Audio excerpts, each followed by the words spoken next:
responsabilidade muito grande estar aqui hoje à noite. Não desconsiderando as oportunidades, mas considerando muito mais, amado, a responsabilidade de falar aquilo que Deus quer que eu fale. Às vezes nós precisamos considerar a seriedade que é de ser portador da palavra de Deus. Nós precisamos ter cuidado de saber o que é que o Espírito Santo quer que a gente fale. Porque só Ele conhece os corações e só Ele sabe suprir necessidades como ninguém.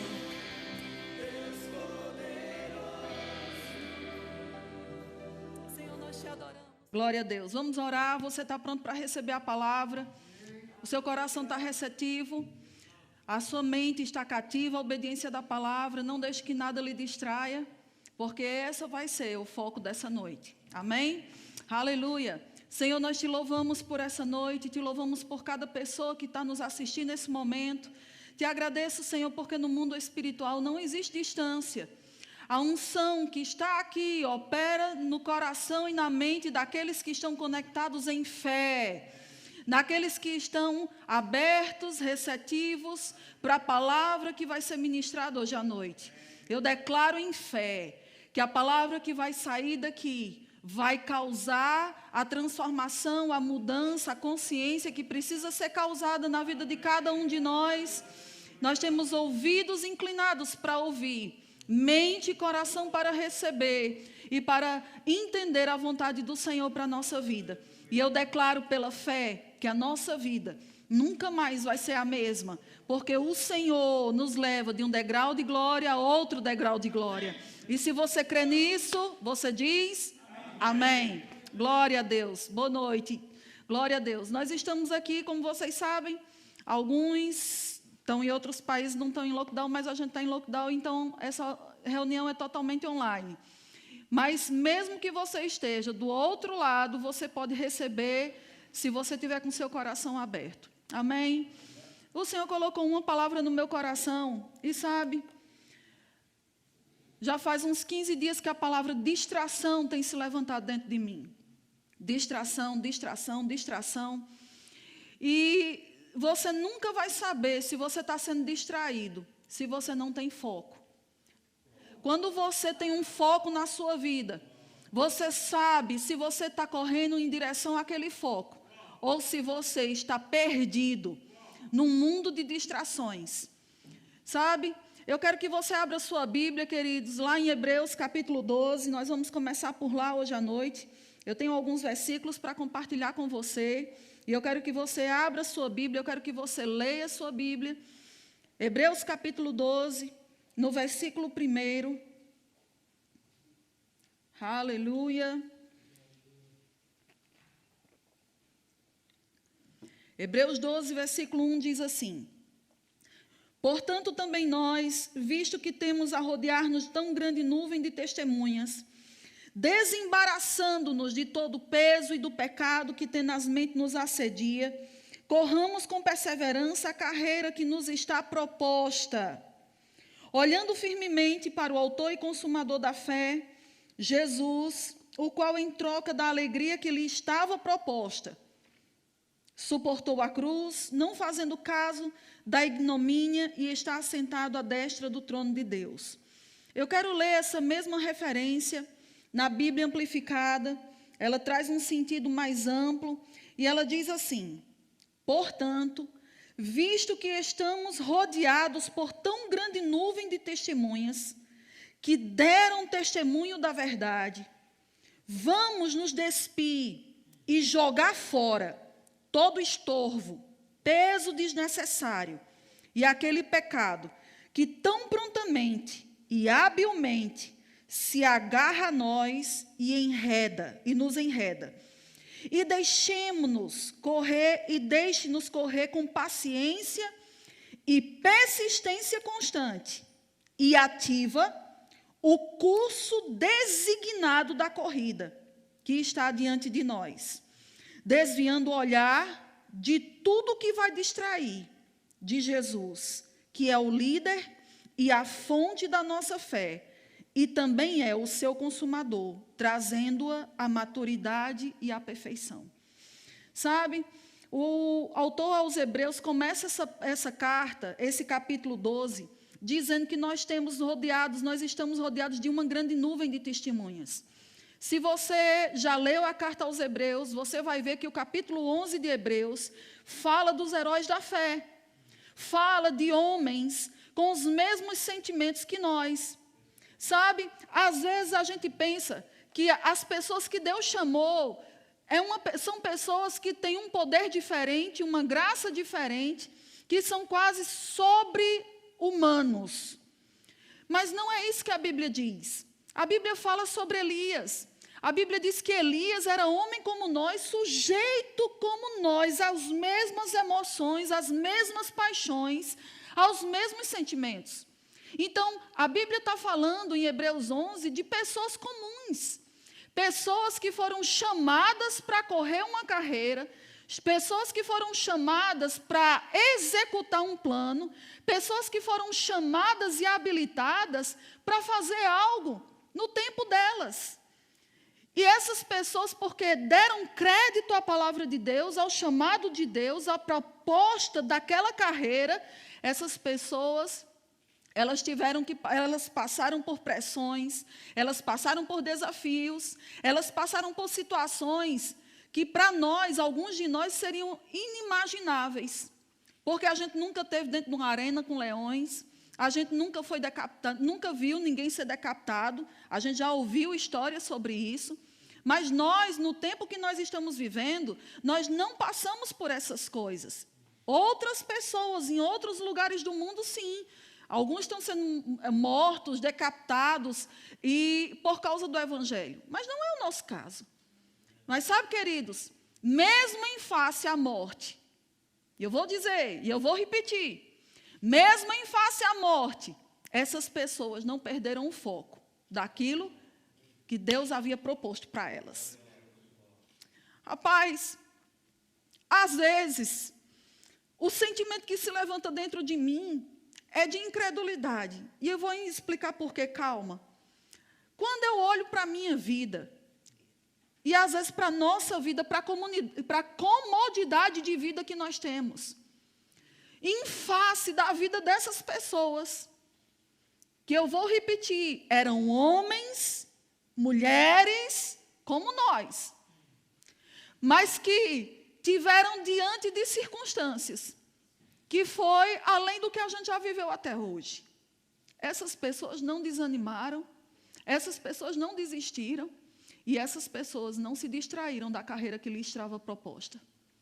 E às vezes eu olho para elas e olho para mim dentro da comodidade que hoje a gente tem em crer no Evangelho, em pregar o Evangelho. E às vezes a gente se distrai com tantas coisas, achando que porque não existe uma pressão ou uma penalidade de morte, a gente pode levar a vida como a gente quer. A gente pode administrar a nossa vida como a gente quer, no tempo que a gente quer, da maneira que a gente quer, com as pessoas que a gente quer, com a motivação que a gente quer e com o sentimento que a gente quer. E não pode ser assim. Não pode. Sabe por quê? Porque basta uma dessas coisas não estar alinhadas em Deus. E você pode colocar tudo a perder. Basta você pode estar correndo na estrada certa, mas se a motivação não estiver certa, vai chegar uma hora que tudo que você constrói é palha, porque você não fez por causa de uma consciência da palavra dentro de você, você fez por causa de pessoas que estavam lhe vendo, ou por causa de alguém que estava lhe observando, ou porque você quis impressionar alguém, ou por causa você queria mostrar uma aparência de alguma coisa. A Bíblia diz que o homem olha a aparência, mas Deus vê o coração. E às vezes a gente se distrai, queridos, a gente se distrai tirando o foco das coisas que são verdadeiramente importantes. Deus está olhando a nossa atitude por dentro. Deus está vendo. Deus não chamou ninguém perfeito, porque aqui ninguém é perfeito. Mas essas pessoas, em Hebreus 11, nos deram testemunhos de que é capaz, que é possível nós corrermos a carreira, testemunhando da fé, testemunhando da verdade, sem nos distrair, sem perder o foco. sabe? Diante de tantas coisas que se levantavam na vida deles. Pela fé, eles alcançaram um lugar nessa galeria. E o que eu acho interessante é que Deus não encerra essa galeria com eles. Essa galeria da fé não foi encerrada com eles. Olha só, volta um pouquinho a sua Bíblia e vê Hebreus capítulo 11. Deixa eu ler só o finalzinho do capítulo, no versículo 30. Ele diz assim: pela fé, ruíram as muralhas de Jericó, depois de rodeada por 7 dias. Pela fé, Raabe, a meretriz, não foi destruída com os desobedientes, porque acolheu com paz aos espias. Aí olha o que é que ele diz no versículo 32. E que mais direi? Certamente me faltará tempo necessário para referir o que há a respeito de Gideão, de Baraque, de Sansão, de Jefté, de Davi, de Samuel e dos profetas, os quais, por meio da fé, subjugaram reinos, praticaram a justiça. Talvez você diga, eu não tenho capacidade de subjugar reino, mas você tem capacidade de praticar a justiça. Obtiveram promessas, fecharam a boca de leões, extinguiram a violência do fogo, escaparam ao fio da espada, da fraqueza tiraram força, fizeram-se poderosos em guerra, puseram em fuga exércitos de estrangeiros. Mulheres receberam pela ressurreição os seus mortos. Alguns foram torturados, não aceitando seu resgate, para obterem superior ressurreição. Outros, por sua vez, passaram pela prova de escárnios e açoites, sim, até de algemas e prisões. Foram apedrejados, provados, cerrados pelo meio, mortos a fio da espada, andaram peregrinos, vestidos de pele de ovelhas, de cabras, necessitados, afligidos, maltratados, homens dos quais o mundo não era digno, errantes pelos desertos, pelos montes, pelas covas, pelos antros da terra. Ora, todos estes que obtiveram bom testemunho por sua fé, não obtiveram, contudo, a concretização da promessa, por haver Deus provido coisa superior a nosso respeito, para que eles, sem nós, não fossem aperfeiçoados. Você já imaginou o que a palavra está dizendo? Que eles, com todos esses feitos, mas sem nós, eles não seriam aperfeiçoados. E ele diz, talvez você esteja dizendo, mas pastora, essas coisas, meu Deus, são grandes demais, eu não tenho capacidade. Queridos, eu não estou pedindo para você crer para ser cerrado ao meio, nem para subjugar reinos. O que a palavra está pedindo é para que você seja fiel ao que Deus chamou você para fazer. Às vezes a gente acha que você só vai receber galardão, ou você só vai ser premiado por Deus, ou recompensado pelo Senhor, se você for missionário na China, ou na África, fazendo uma coisa extraordinária. Talvez o que você tenha que fazer, e não se distrair, não tirar o foco, é tirar da fraqueza força. Porque existem pessoas que estão desmaiando nas suas almas. Existem pessoas que estão colocando as suas emoções acima da verdade da palavra, como se a palavra não funcionasse, como se a palavra não fosse para os dias atuais. E a palavra que levantou essas pessoas no passado é a mesma palavra que foi liberada para você hoje, que pode levantar você, seja fisicamente, seja na sua alma, seja no seu espírito, querido. O problema não é o problema. No dia que meu marido falou isso, aquilo pegou em mim, sabe por quê? Porque nós estamos fazendo do problema o problema. E o problema não é o problema. O problema é a atitude com que nós encaramos o problema. É como nós administramos a nossa vida. É como nós estamos andando nessa terra. É como nós estamos administrando aquilo que Deus nos confiou. Nós somos mordomos. Nós estamos administrando coisas celestiais como se fossem nossas e não é. Nós estamos estabelecendo estacas nessa terra como se fôssemos viver a vida inteira nessa terra, quando a Bíblia nos chama de peregrinos.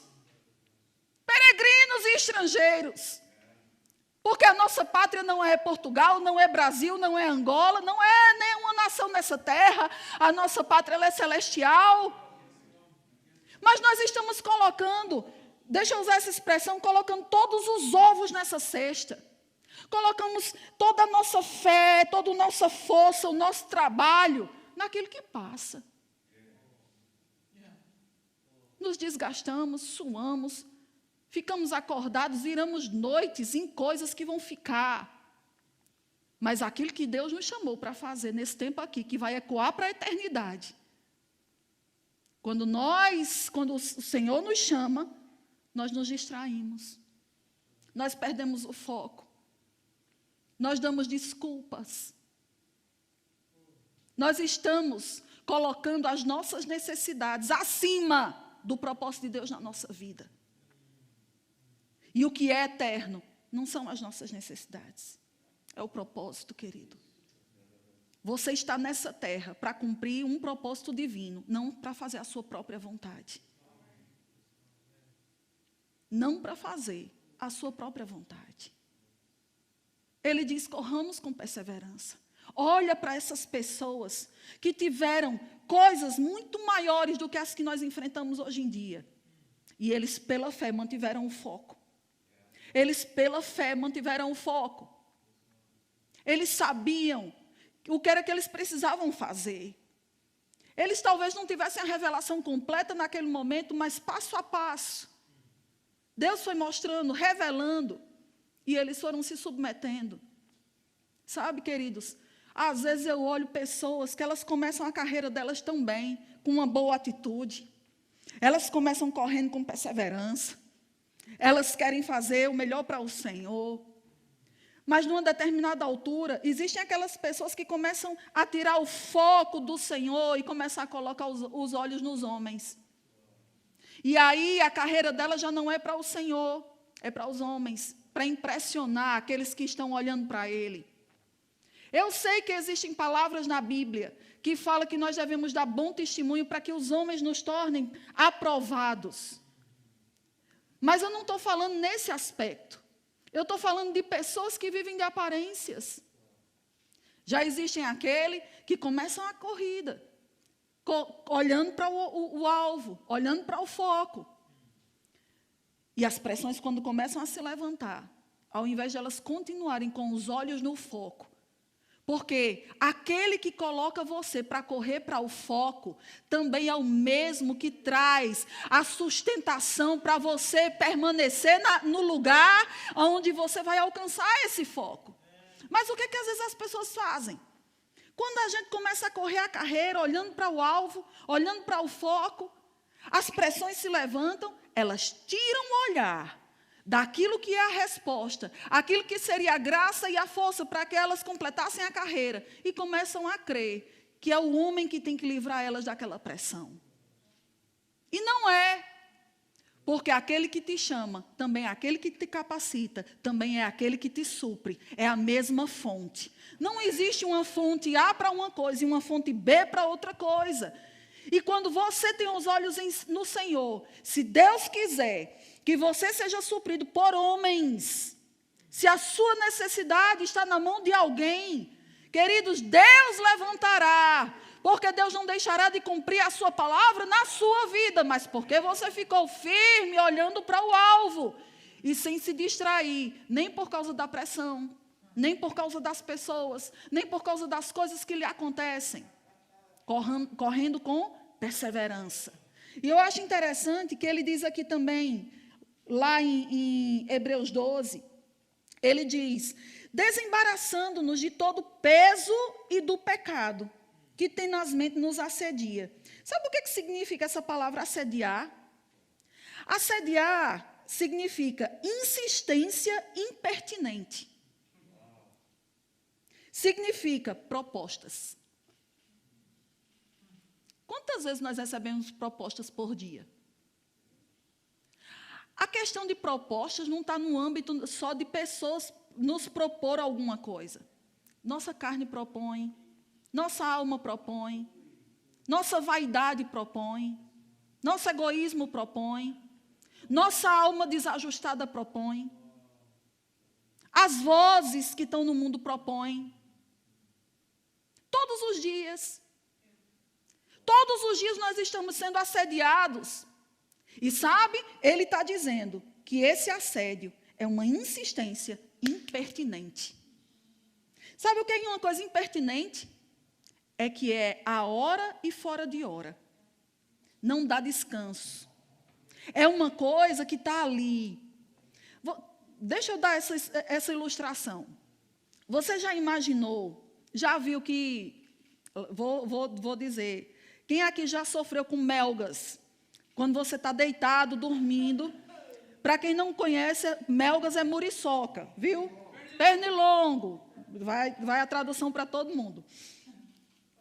Sabe quando você apaga a luz e você está ali já toda aninhada e tal, já dormindo, aí começa aquele...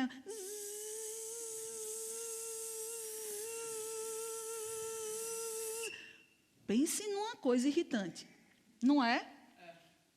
Aí você faz assim, aí por alguns segundos ela pode sair, mas daqui a pouco, aí você pensa que ela foi embora, mas daqui a pouco começa de novo. Aí você acende a luz para matar e ela some. Aí você diz, pronto, ela foi embora, sumiu. Aí basta você apagar a luz de novo, que ela aparece de novo.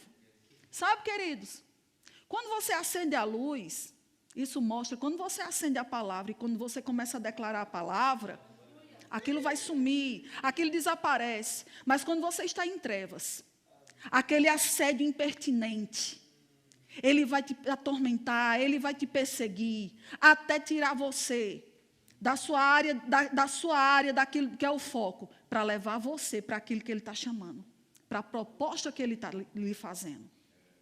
É assim que funciona. E às vezes a gente faz e anda distraído demais. Por quê? Só anda distraído quem não tem foco. Só anda distraído quem não tem foco. Ou quem deixou o foco adormecer. Por isso Paulo diz para Timóteo, Timóteo, desperta o dom que há dentro de você. Desperta o dom, acorda ele. Porque é esse dom que vai levar você para o propósito de Deus para a tua vida. É esse dom que vai ser como uma antena alerta, que vai te sinalizar quando interferências, quando propostas impertinentes quiserem tirar os seus olhos do lugar certo e colocar no lugar errado. Sabe, às vezes a gente acha que coisa errada porque aquele diz pesos e pecados. Ele não fala se desvencilhando do pecado apenas, mas se desvencilhando de pesos e pecados. Então, isso significa que peso não é pecado. Simples assim. Ok?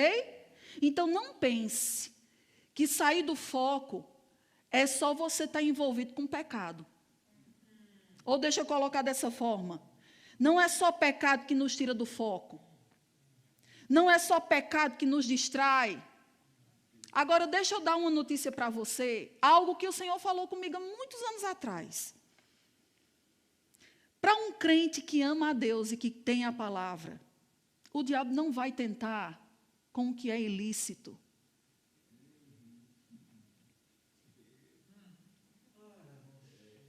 Você pode dizer amém? O diabo não tenta com o que é ilícito, querido, porque está na cara. Está na cara. O diabo tenta com o que é lícito, com aquilo que é permitido. Assistir televisão é lícito? É, se não for uma pornografia, se não for uma coisa errada. Sair com os amigos é lícito? Trabalhar é lícito? Ter lazer é lícito? Fazer essas coisas são lícitas? Sim. Mas a questão não é a coisa em si. É como, quando e com quem. Se você não tiver consciência do quando, como e com quem, você já está distraído. Você se distraiu com coisas que vão deixar você vagaroso. Porque peso deixa você lento. Não me diga que uma pessoa que está somente com aquele short de corrida e com a camiseta, e tênis corre mais lento do que uma pessoa que está de botas, de sobretudo, e ainda carregando uma mochila cheia de pedra. A pessoa que está carregando a mochila cheia de pedra, ela pode até correr. Mas ela não vai muito longe, porque, dependendo do preparo físico dela, ela chega até certo, e ela já está cansada demais, ela diz, não aguento mais. Quantas vezes você tem aberto a boca para dizer, eu não aguento mais? Isso já mostra, sabe o quê? Que você está carregado de peso.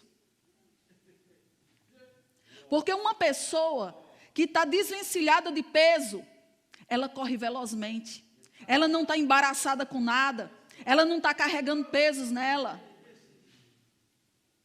Uma pessoa que está se cansando e diga, não estou aqui para isso. Mas para que isso? Não sei o quê. E sempre, estou cansado disso. Eu vou mudar de igreja. Não sei o quê. Quando você começa a colocar a responsabilidade em coisas, lugares e pessoas, você está pesado. Porque o seu problema, querido, nunca foi nem coisas, nem lugares, nem pessoas. E quer que eu te diga? O seu problema nunca foi o diabo.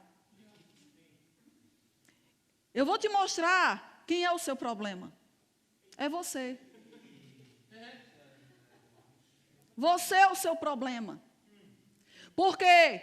Porque dentro de você existe a natureza de Deus, a natureza divina que te puxa para cima, mas nessa carne, é o que a palavra de Deus diz, nesses membros existe uma natureza terrena que te puxa para baixo. Para aquele que você mais atentar, é para aquele lugar que você vai. Se você sempre anda considerando aquela natureza divina que sempre te puxa para a palavra, que sempre vai te puxar para as coisas de Deus, Deus sempre será uma solução para a sua vida. E sempre será uma fonte de socorro, de graça, de força, de suprimento. Agora, quando você se inclina para as coisas da terra, você vai procurar respostas nas coisas da terra. E as coisas da terra, queridos, são limitadas demais. As coisas da terra nunca podem suprir a necessidade que há no espírito do homem. Esse é o problema. Pesos. Não é pecado. É por isso que a palavra de Deus diz, todas as coisas me são lícitas, mas nem todas as coisas convêm. E sabe, dependendo do nível que você está em Deus, dependendo da fase que você está em Deus, existem coisas que eram lícitas para você fazer naquela etapa, mas que agora não é mais, porque você mudou de fase, você mudou de responsabilidade, você mudou de assistência, você mudou dentro de um patamar espiritual onde Deus agora está requerendo mais de você e você não pode se comportar mais como um nécio que não sabe para onde vai. Acorda. Acorda. Porque estamos vivendo os últimos dias. E não podemos andar desligados sem saber para onde a gente vai. Pastor, eu sei. Eu vou para o céu. Não estou falando disso. E o pouco tempo que você ainda tem aqui? Quantas igrejas mais você ainda vai mudar? Quantas desculpas mais você vai dar?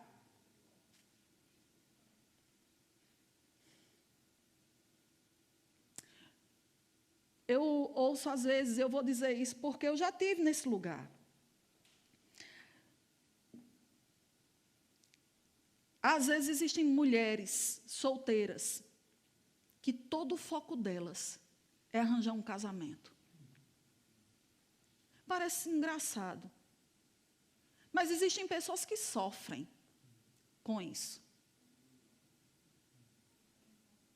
Eu já tinha a consciência seguinte, porque às vezes eu tive relacionamentos, mas não dava certo de jeito nenhum, e eu cheguei teve uma altura que eu pensei que Deus queria que eu fosse eunuca. Eu pensei que Deus queria que eu não casasse, que eu vivesse só para o evangelho, só para a obra. Aí, glória a Deus que não foi, glória a Deus. Deus me deu o melhor que Ele tinha para mim. Mas sabe, deixa eu te dizer uma coisa. Queridos, Um dia o Senhor falou, um dia eu fiz uma pergunta ao Senhor. E eu cheguei para o Senhor e eu disse assim: Senhor, como eu sei que eu te amo? Não é interessante? É uma pergunta interessante. Porque como é que você sabe a medida do amor que você tem pelo Senhor? Você não tem um termômetro espiritual assim. Você pode dizer, não, eu amo o Senhor. Mas sim, e a medida? Porque você sabe que existem vários tipos de amor. Existe amor por interesse. Não é? Existe amor por conveniência. Não é? Se a gente for olhar por esse aspecto. E eu disse, qual é a medida do amor que eu tenho pelo Senhor? Eu perguntei isso para o Senhor. Sabe qual foi a resposta que o Senhor falou para mim? Talvez a resposta que eu estava pensando que eu receberia seria assim, Deus dizendo, filha, você largou tudo para fazer a minha obra, você me ama muito. Porque eu perguntei a medida, né? E sabe como foi que Deus me respondeu? Deus é tão tremendo, queridos, que não respondeu da forma como eu queria, por quê? Porque sabe que você pode fazer coisas e o seu coração está desconectado daquele que te chamou. E você se basear porque você está fazendo algo para dizer, olha, eu amo. Mas Mateus fala que existiam pessoas naquela época que diziam, eu profetizei em teu nome, eu fiz coisas em teu nome, e Jesus diz, nunca vos conheci. Então não é o fazer. Porque você pode fazer desconectado por dentro. Deus é tão bom. E Ele me respondeu dessa forma, Ele disse, filha, se eu nunca desse a você o que faz anos que você está crendo, você continuaria me buscando e me amando com a intensidade com que você me busca? Se eu nunca suprisse, satisfizesse essas coisas, e até mesmo algumas promessas, você continuaria me buscando? Eu pensei, e sabe, eu lembrei de uma passagem, e eu já falei aqui algumas vezes, que é a declaração de Jó para Deus. E eu já disse essa declaração, sabe, embora a declaração de Jó para Deus não fosse correta biblicamente, ela era, no mínimo, correta motivacionalmente, na motivação no coração dele. Que declaração foi essa? É quando Jó diz, ainda que ele me mate, nele eu confiarei. Sabe, isso mostra um tipo de amor que não é pelo que você tem, pelo que Deus vai te dar, pelo carro novo que você está crendo ou pelo casamento que você está crendo. Mas é por quem Ele é e o que Ele representa na sua vida. Hoje, os crentes, hoje em dia, estão vindo para a igreja como quem vai para um supermercado. Chega, pega o carrinho, chega na igreja, senta e pega e ainda coloca toda a responsabilidade no pregador para dizer, eu quero uma porção de paz, eu quero uma porção de cura, eu quero um milagre, eu quero prosperidade, eu quero casar, eu quero isso, eu quero aquilo, eu quero... Eu. Não é nada sobre você. Embora Jesus tenha morrido por você, não é sobre você, porque o propósito é maior do que você. É sobre algo que está no coração de Deus e que nós fomos criados para cumprir esse algo. E que algo é esse? Sermos a extensão de Deus nessa terra. Para ser a extensão de Deus nessa terra, você não pode se distrair e olhar só para você. Querido, para de olhar para você. Quando você começa a olhar para o Senhor, Deus vai cuidar das suas coisas. Sabe? Tem tanta coisa que está borbulhando no meu coração sobre isso. Eu lembro quando Deus falou comigo para sair de casa. Queridos, eu tinha 21 anos de idade. E Deus havia dito para eu deixar tudo, deixar a minha casa, a casa dos meus pais. Eu tinha acabado de perder meu pai num acidente trágico. Minha mãe estava trancada dentro de um quarto em depressão e o Senhor disse, é hora de sair. E a única pessoa que tinha dentro de casa com minha mãe era eu. E a minha mente dizia, meu Deus, como é que eu posso sair no momento de maior necessidade, no momento que minha mãe mais precisa de mim? E sabe, um dia Deus levantou uma pessoa que não sabia de absolutamente nada do que Deus estava falando comigo. Fez com que essa irmã chegasse até mim, chegasse na minha frente e dissesse, Deus mandou eu vir aqui falar com você e dizer apenas isso. Enquanto você cuidar da minha família, eu cuido da sua. Sabe? Isso foi para a vida inteira, está sendo para a vida inteira. Eu estou a mais de 7.000 quilômetros da minha mãe. E eu sei que enquanto eu coloco os meus olhos no que Ele me chamou para fazer aqui, Deus está cuidando dela lá. E assim é com tudo aquilo que diz respeito à nossa vida. Por quê? Porque, querido, já imaginou? Eu não iria ter paz no meu coração de fazer o que Deus havia me chamado para fazer com o coração lá. Eu precisava trazer o meu coração junto. E eu só podia trazer o meu coração junto se eu tivesse a certeza do que era a vontade de Deus para a minha vida. Sabe por que às vezes a gente não se posiciona na verdade? Porque a gente não busca ela. Eu vou dizer de novo. Sabe por que às vezes a gente não se posiciona na verdade? Na verdade daquilo que a palavra de Deus diz, na verdade daquilo que é a palavra de Deus para a nossa vida? Porque a gente não busca ela. A gente acha que um dia, se Deus quiser falar, Ele fala. Se um dia Deus quiser fazer, Ele faz, porque Ele é soberano.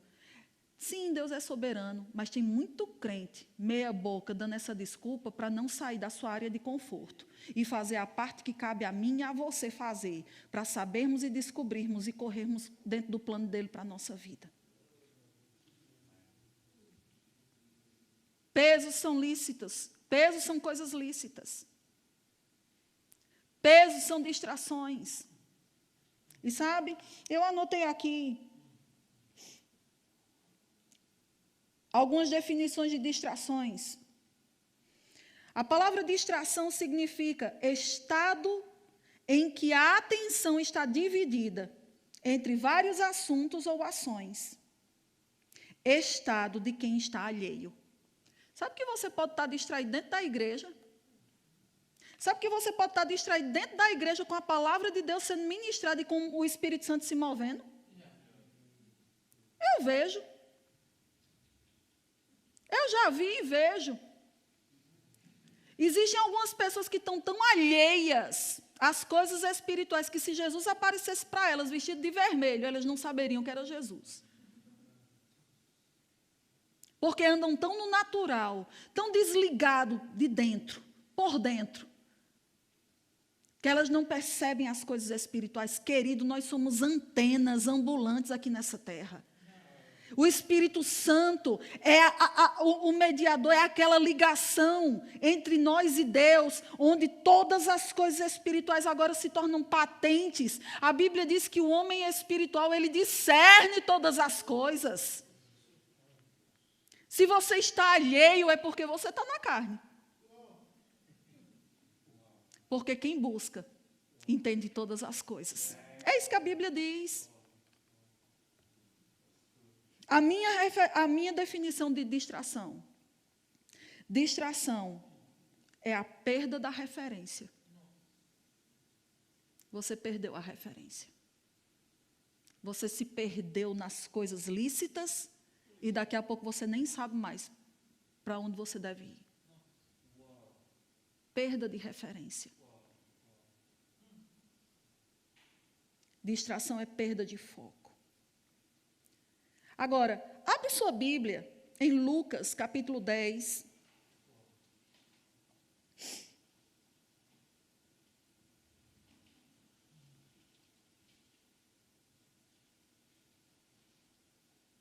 Diga comigo, essa palavra é para mim. Querido, não tem ninguém que escape dela. Eu, você, todo mundo. Porque todos os dias, distrações, assédios, propostas insistentes. Lembre-se da melga. Enquanto você está em trevas, você vai ser perturbado por ela, mas se você acender a luz, ela vai embora. Lucas capítulo 10, versículo 38, é a passagem de Marta e Maria. Sabe, por um bom tempo da minha vida, eu tive, assim, eu ficava desconfortável quando eu li esse texto. Porque eu dizia, poxa vida, o que Marta está fazendo é certo. Vamos ler o texto. Diz assim, versículo 38. Indo eles de caminho, entrou Jesus num povoado. E certa mulher chamada Marta hospedou-o na sua casa. A casa era de quem? De Marta. Ok? Tinha ela uma irmã chamada Maria. E esta quedava-se, assentada aos pés do Senhor, a ouvir-lhe os ensinamentos. Marta definiu Maria. Maria estava sentada aos pés do Senhor, ouvindo seus ensinamentos. E Marta? Marta agitava-se de um lado para o outro, ocupada ou distraída em muitos serviços. Então, se aproximou de Jesus e disse, Senhor, não te importas de que a minha irmã tenha deixado que eu fique a servir sozinha? Ordena-lhe, pois, que venha me ajudar. Respondeu-lhe o Senhor, Marta, Marta, andas inquieta, e te preocupas, ou posso dizer, andas distraída e preocupada com muitas coisas.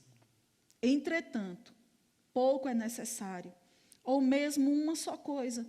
Maria, pois, escolheu a boa parte, e esta não lhe será tirada. Agora, olha só que coisa interessante. Nós temos, quando você tem uma casa, ou quando você é o dono de uma casa, nós já tivemos pessoas, já hospedamos pessoas lá em casa, que tivemos que colocar, meu amigo, olha, não tinha quarto suficiente, colchão no chão, a gente teve que dar um jeito. Só que todas as vezes que eu estava para receber alguém, queridos, não é a mesma coisa que você faz quando está somente os de casa em casa. Todas as vezes que você vai receber alguém, existem coisas que você precisa fazer, até para poder receber adequadamente aquelas pessoas. No mínimo, preparar o quarto, preparar a comida. Agora, olha só esse cenário. Jesus geralmente viajava com os seus discípulos, que eram os 12. Agora, imagina, aqueles discípulos de Jesus, uma boa parte deles era aqueles homens brucutu, meu amigo, pescador, cobrador de impostos. Aqueles homens comiam. Aquilo era homem de prato de pedreiro, vamos colocar assim. Havia uma comitiva, ela não estava recebendo apenas Jesus. Era Jesus e toda uma comitiva.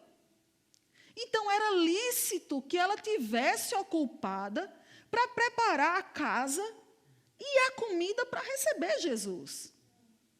Aí é onde eu digo, tudo é lícito. É lícito arrumar a casa? É. É lícito fazer a comida? Também. É lícito querer dar o seu melhor quando você recebe alguém? É. Quando é que esse lícito se torna peso? Quando era tempo de você estar sentado para ouvir o que é importante, que você não vai ouvir em nenhum outro lugar, ou fazer uma coisa que não tem outro tempo para você fazer aquilo, e você não saber discernir o tempo que você está vivendo. É quando você está na frente da televisão e Deus diz, é hora de orar.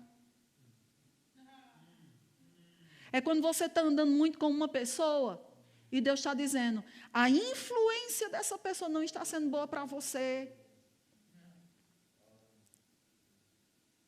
O lícito, querido, não vai mostrar que é peso pelos nossos sentidos naturais.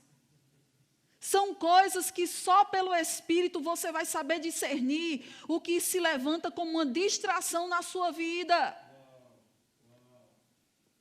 Sabe? Existem casos e casos, por isso você não pode medir sua vida pela vida de ninguém.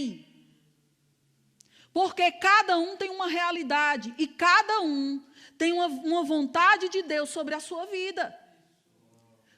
Eclesiastes 3 diz que há tempo para todas as coisas debaixo do céu. E diz, há tempo de abraçar e tempo de afastar-se de abraçar.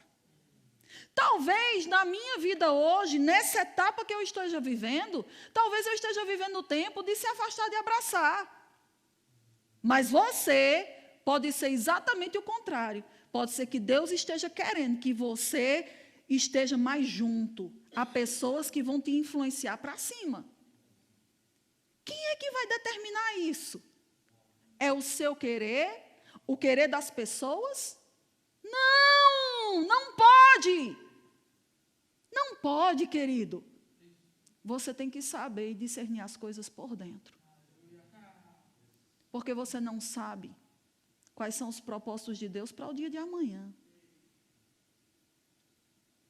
Existem coisas que Deus está querendo preparar para você, por você, ou fazer coisas através de você, e se você não tiver essa conexão por dentro, e tiver perdido em distrações, pesado, as oportunidades vão passar na sua frente, e você não vai perceber. Pessoas que deixam de se congregar, de servir, por causa de trabalho que vira noite e entra noite e não sei o quê. Eu não acredito que Deus chamou o homem.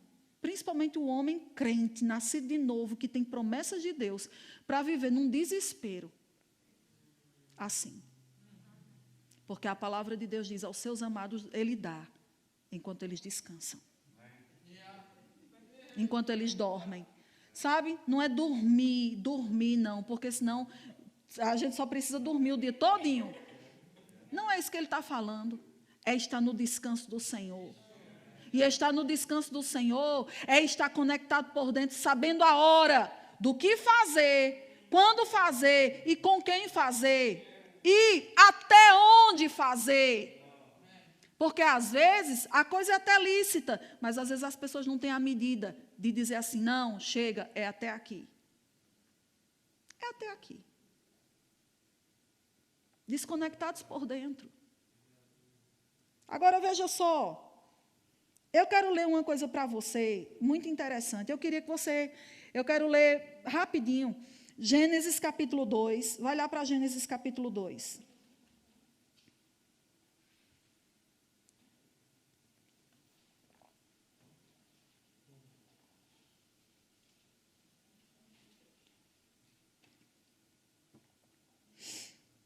Aleluia. Gênesis capítulo 2, versículo 9.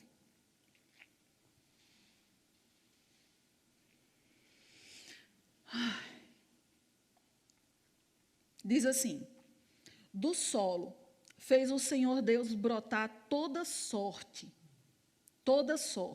de quê? Aí ele vai dizer a característica, de árvores agradáveis à vista, diga, agradáveis à vista. E diz também, e boas para alimento, diga, boas para alimento. Aí ele diz, e também a árvore da vida no meio do jardim, a árvore do conhecimento do bem e do mal. Mas olha só, eu vou repetir, do solo fez o Senhor, Deus brotar toda sorte de árvores agradáveis à vista e boas para alimento. Ok? Agora veja Gênesis capítulo 3.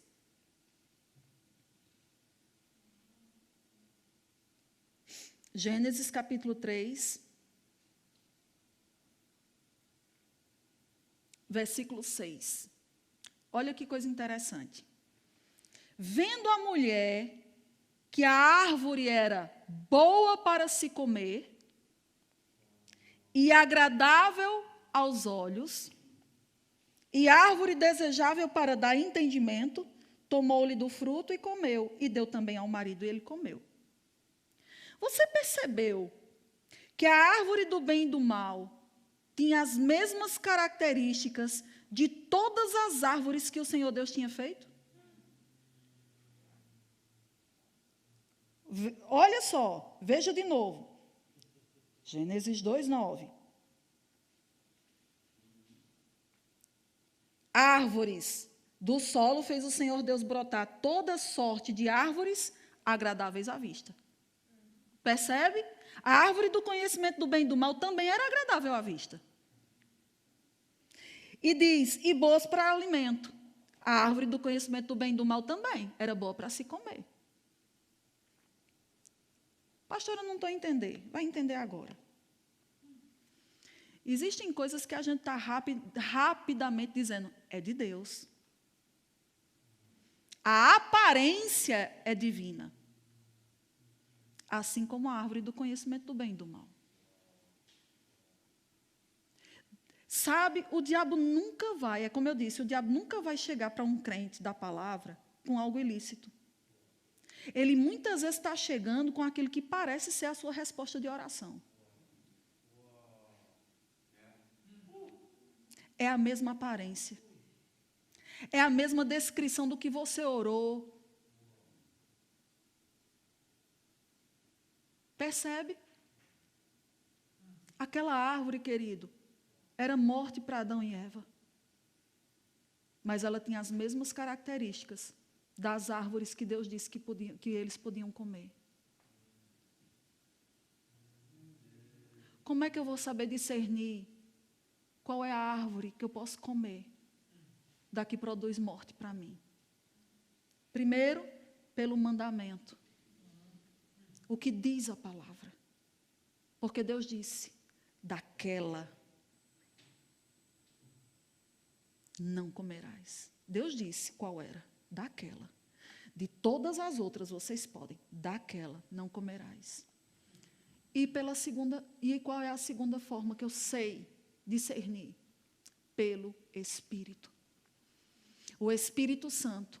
A Bíblia fala em 1 João capítulo 2, versículo 20, que a unção que habita em vós, está em vós, ela vos ensina a respeito de todas as coisas, ela não é falsa, ela é verdadeira. Diz que chama o Espírito Santo do Espírito da verdade, que te guiará a toda a verdade, que não vai permitir que você seja confundido. Tem aparência, é agradável. É agradável, vem de encontro com aquilo que você quer ouvir. Vem de encontro com aquilo que você está orando. Vem de encontro com o que tem desejado o seu coração. Aí você chega e diz assim, ixi, glória a Deus é de Deus. E mal sabe que aquilo é árvore que vai produzir morte na sua vida. Por quê? Porque ela tem a mesma aparência daquilo que é lícito. Pelo mandamento, pelo Espírito. Pelo mandamento, pelo Espírito. Não é pelo que as suas emoções dizem. Muitas pessoas estão confundindo a voz do Espírito com a voz das suas emoções. Deixa eu te ensinar uma coisa. Pastora, como é que eu sei se são as minhas emoções ou se é o Espírito Santo? O Espírito Santo nunca vai deixar você na sua área de conforto.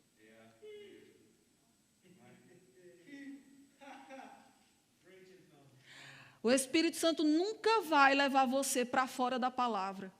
O Espírito Santo nunca vai trazer você, até mesmo para receber uma promessa, sem moldar algo na sua vida para que as pessoas vejam e sejam impactados pelas marcas de Jesus em você.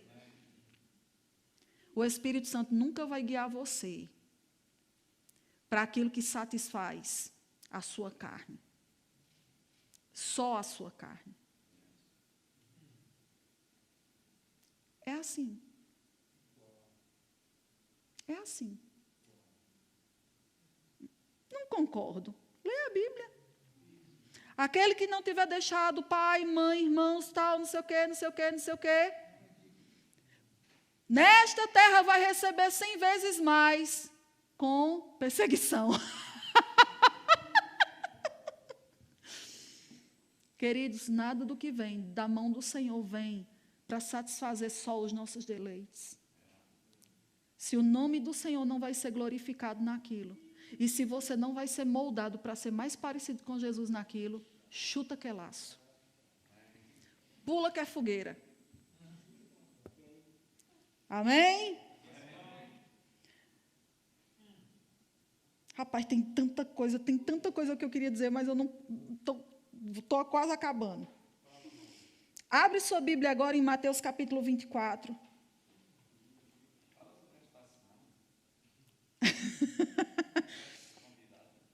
Não, Mateus 34, Mateus 24, 37.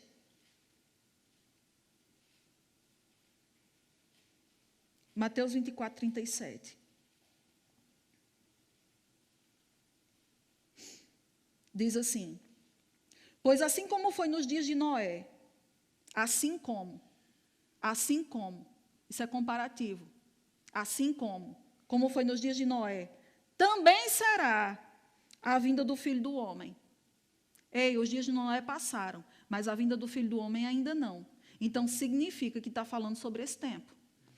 E diz, portanto, assim como nos dias anteriores ao dilúvio, como eram os dias anteriores ao dilúvio? Comiam lícito, bebiam lícito, casavam lícito e davam-se em casamento, lícito também. Percebe? Que não era isso que distraiu aquelas pessoas? Não era o ilícito que distraiu elas? Era o lícito. Comiam, bebiam, casavam-se, davam-se em casamento, estavam fazendo a vida delas.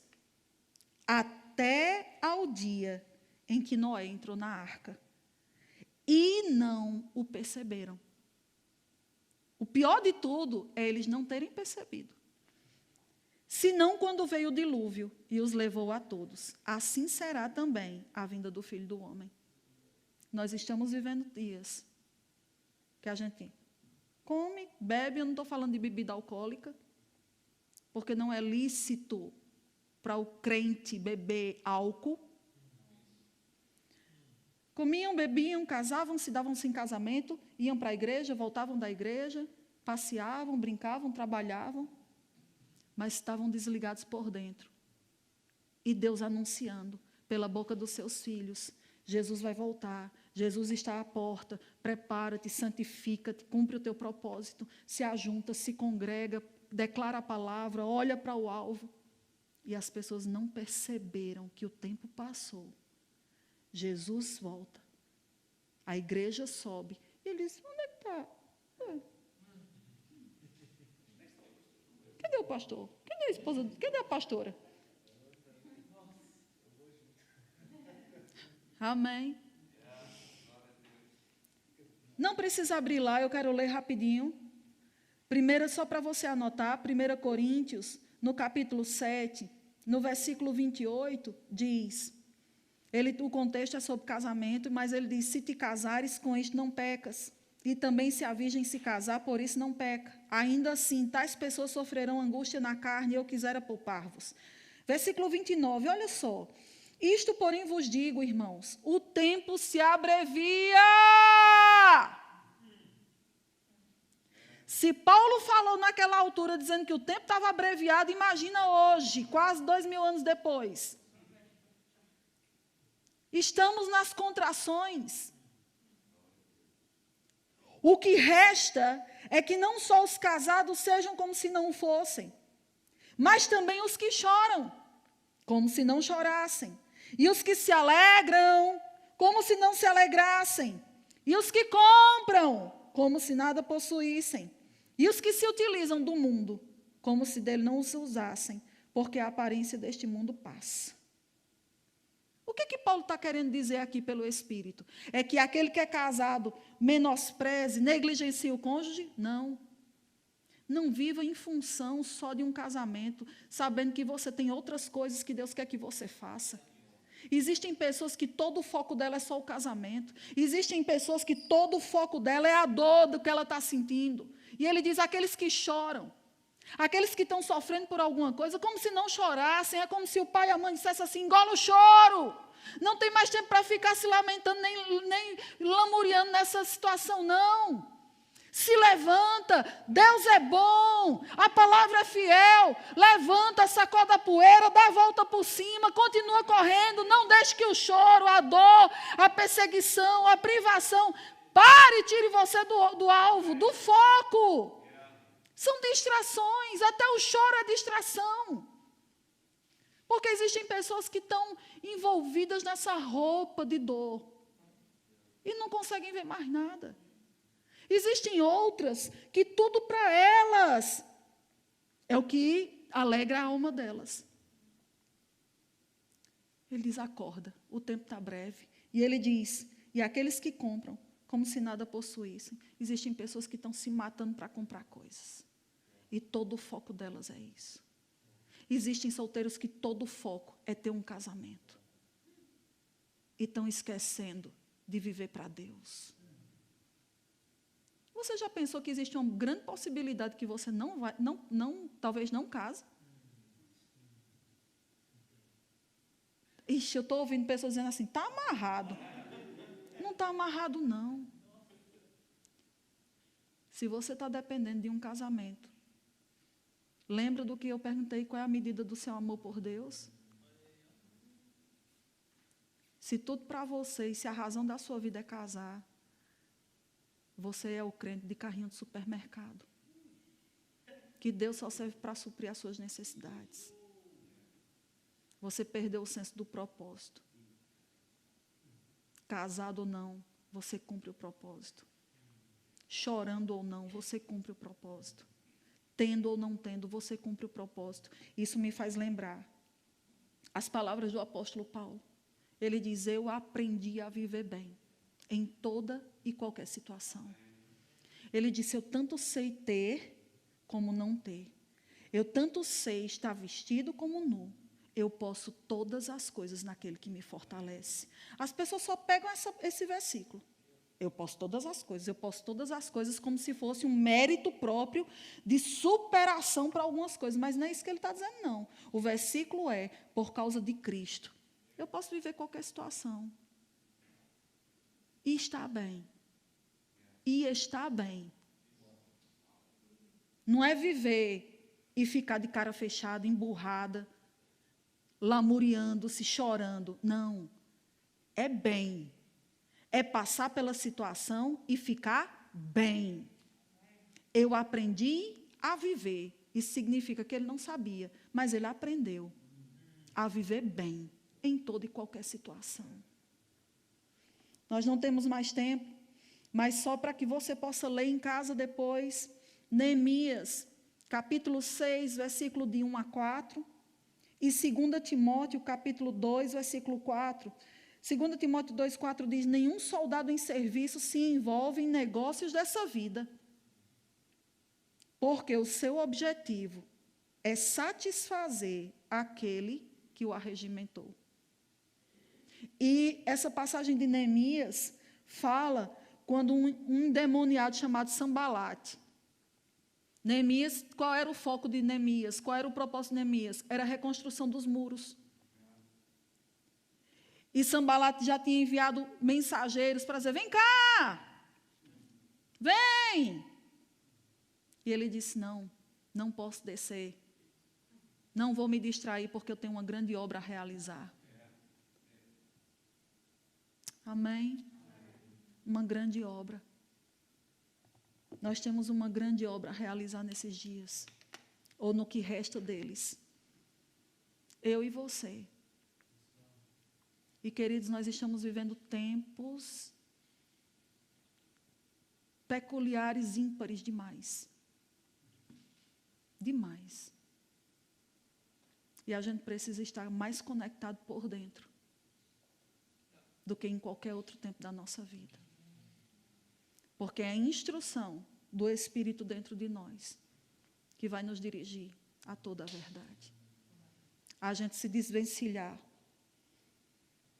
daqueles convites impertinentes, das distrações, dos pesos, para a gente poder correr livremente a carreira que nos está proposta. Amém? Ai, que alívio. Que alívio. Você recebeu a palavra? Deus é bom. Vamos orar? Senhor, nós nos rendemos à tua vontade. Nós não queremos dizer apenas por dizer. Você conhece o coração de cada pessoa que está aqui, cada pessoa que está nos assistindo. Você conhece a realidade de cada uma. Senhor, revela para nós. Revela-nos, Senhor, que o teu propósito é maior do que qualquer outra coisa que possamos querer ou desejar. Que nós venhamos a ser como esse soldado que foi arregimentado e que faz a vontade daquele que o arregimentou.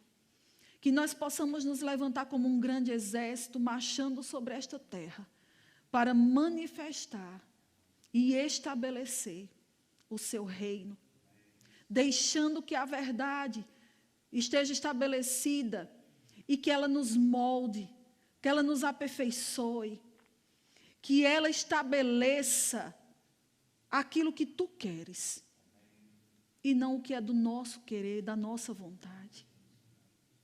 Que seja aquela declaração que João Batista disse, que você cresça e que nós diminuamos. Que essa autossuficiência que existe no meio da igreja hoje, de uma forma geral, universal, eu sei, eu posso, desprovido de uma rendição e de uma obediência ao seu coração, caia por terra esse sofisma, esse engano do inferno, que nos aparta e que nos torna independentes de sermos moldados para cumprirmos a sua vontade. Não, nós não somos os senhores, você é o Senhor. Você é o nosso Senhor. Seja Rei e seja Senhor sobre nós. Que os nossos passos sejam ordenados por Ti. Vê se há em nós algum caminho mau. Guia-nos pelo caminho eterno. Queremos fazer a Tua vontade, da forma certa, da maneira certa, no tempo certo, com as pessoas certas. Eu te agradeço, Senhor, por essa palavra não voltando para Ti vazia, mas elas realizando e efetuando as mudanças reais para o qual você a enviou. Que nós sejamos alertas, que as nossas antenas estejam ligadas, conectadas com o que é eterno. E que nós venhamos a discernir todas as coisas. Em nome de Jesus. Se você crê, diga amém. Amém. Se você está aí do outro lado e você ainda não fez Jesus o Senhor da sua vida, se você ainda é o seu Senhor, a melhor coisa e a melhor decisão é quando você tem um Senhor sobre você. Às vezes as pessoas pensam e ouvem isso como se fosse uma questão de ditadura, de imposição. Não. Oh, meu Deus. Eu acredito que se você pudesse perguntar a todas as pessoas que já fizeram essa decisão, todas elas diriam a mesma coisa. Por que que eu não fiz isso antes? Porque nós servimos a um Senhor tão bondoso, tão maravilhoso, um Pai de amor. E se você nunca confessou Jesus como Senhor e Salvador da sua vida, você pode fazer aí onde você está, simplesmente com uma declaração, com uma confissão que saia da sua boca e do seu coração. Dizendo assim, você pode dizer essa oração comigo, essa declaração comigo, dizendo: Senhor, eu estou diante de Ti com o meu coração aberto. Reconheço que preciso de um Salvador e de um Senhor. Eu reconheço que eu preciso de salvação. E eu abro o meu coração agora. Reconheço Jesus como enviado teu filho, que morreu por mim, mas que também ressuscitou por mim. E eu recebo agora como Senhor e Salvador da minha vida. E eu declaro pela fé que eu te servirei e te seguirei todos os dias da minha vida nesta terra. Em nome de Jesus. Em nome de Jesus. Se você fez essa oração pela primeira vez, o pessoal da mídia está disponibilizando agora aí na sua tela um link, que você pode acessar esse link e você pode preencher alguns dados. Não queremos informações, não é nada que vai invadir sua privacidade, mas é uma forma de te acompanhar e poder te indicar os primeiros passos dessa decisão tão importante que você acabou de tomar. Amém? E para aqueles que já nos assistem, glória a Deus. Nossa, quantos lugares. Um abraço enorme para você que está em Carnaxide, em Monte Abraão, Seixal, São Bernardo do Campo, Ericeira, Itaucara, Cacém, Luanda, Buraca, Tojal, Cascais, Moscavide, Campinas, Chelas, Azeitão, Estoril, São Paulo, Olhão, São Caetano do Sul, Montijo, Camarate, Lisboa, Canessas, Alcântara, Marataízes, Mercês, Costa da Caparica, Massamá, Rio de Mouro, Baixa da Banheira, Quarteira, Forte da Casa, Algueirão, Macaparana, Bahia, Rio das Ostras, Calábria, Goiânia, Infantado. Um grande abraço, espero que você tenha recebido a palavra. Nós amamos vocês, somos um.